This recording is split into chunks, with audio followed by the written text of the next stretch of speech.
Nakipagpulong na ang mga kawani ng Department of Social Welfare and Development o DSWD-12 sa mga social workers ng Municipal Social Welfare and Development Office ng Pulumulok South, Cotabato.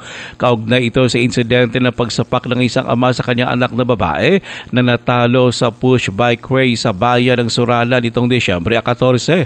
Ayon sa DSWD-12 na pinamumunuan ni Regional Director Loreto Cabayan Jr. na pagkasunduan ng mga ito na isa sa ilalim sa psychological evaluation ang ama. Ito ay upang malaman ang kalagayan nito at mabigyan ng kaukulang interbensyon. Ayon pa sa ahensya, sinabi ng ama na nagawa niyang sakta ng anak matapos mabigla sa pangyayari at naisip na mali ang kanyang ginawa. Patuloy din ang monitoring ng DSWD-12 sa bata para matiyak ang kanyang kapakanan at kaligtasan. Kagabayan din ng ahensya at bigyan ng nararapat na suporta ang pamilya ng bata.